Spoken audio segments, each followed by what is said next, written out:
In 1986, Japan was introduced to Nintendo's Intergalactic Bounty Hunter for the first time. Later on, she would make her way to North America in 1987 and Europe in 1988. This is Metroid on the Nintendo Entertainment System. Wait a minute, did I say she? That's right, Samus Aran, the main character of this game, was one of the first, if not the first, female protagonist in a video game. But you wouldn't have found that out without completing the game, where she removes her suit and even waves at you. Even the instruction manual refers to Samus as a male without having her move the helmet in any of the artwork. Apparently, even a badass like Samus had to try and break the glass ceiling back then.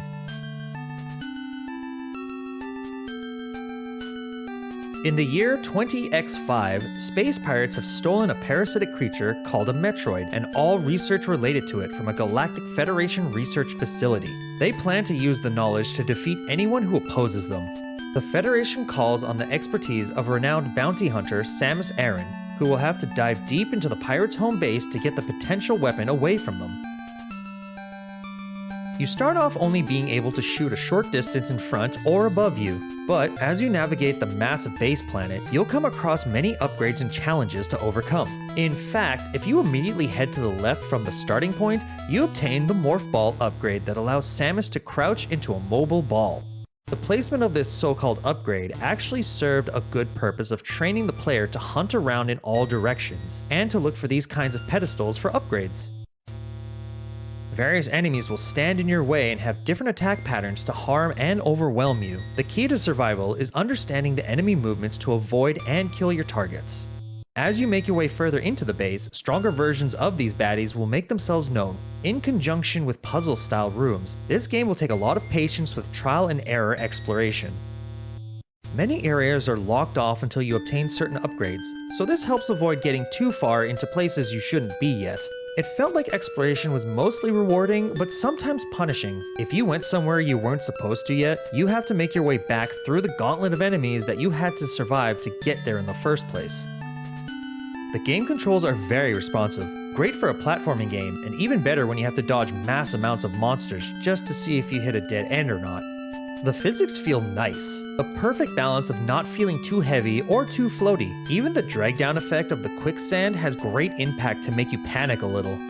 The shooting mechanics also feel really nice for a button masher like me. There was great satisfaction unloading bullets into my enemies, and especially when they took so much punishment until I finally popped them. The gameplay of Metroid gets a 9 out of 10.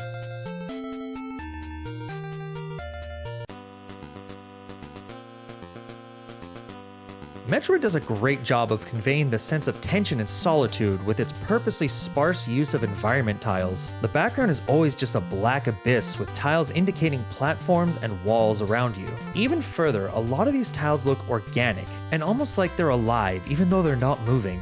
They are interspersed with more technologically themed tiles as well, indicating that these alien creatures are capable of tech. A scary environment for sure. The monster designs are appropriately unsettling to match their movements. You're probably taking a few moments to try and reconcile their shape and movements when you first see them, just like a sci-fi horror. As for Samus herself, this NES sprite didn't really get the opportunity to really convey the bulkiness of her suit. Felt a bit thin compared to what I know about her now. That said, I am impressed with how they got good strong poses out of her, even though her body could easily look like a mashed together blob of yellow. This is called a good silhouette and works great against the black background. The graphics get a 10 out of 10.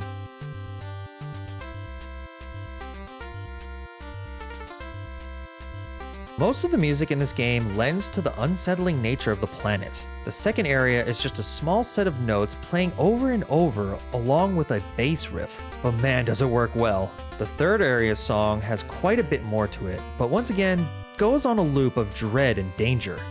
Going back to the first song, however, is a bit different than the rest. Some would consider it the main theme of the series. It's appropriate in that you're playing as a bounty hunter who lives on adventure and prestige. Samus is portrayed as one of the galaxy's top bounty hunters, and the song is almost heroic to go along with her badass reputation.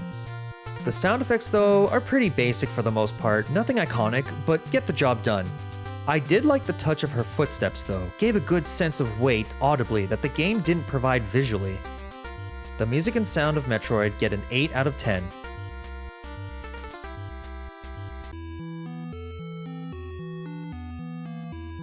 When I was young, I never owned Metroid, and my only exposure to it back then was when I got dragged along to my mom's friend's house. Being plopped down in front of the TV, I would check their games out.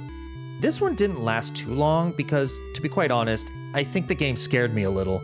At the very least, it wasn't my kind of vibe aesthetically.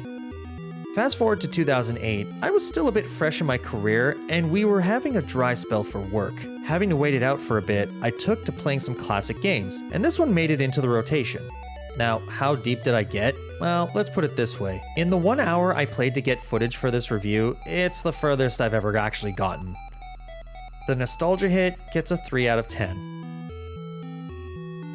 Having presented an expansive adventure with solid gameplay and a unique atmosphere, it's no wonder that Metroid was a commercial success right out of the gate, and has been an ongoing franchise for nearly 40 years. Anytime there have been gaps in title releases, fans really made it known that they want more Metroid. Really, this is a very good game for many reasons. It's only dragged down by my own personal past experience with it, and I have no issue with telling you that this is a must-try game.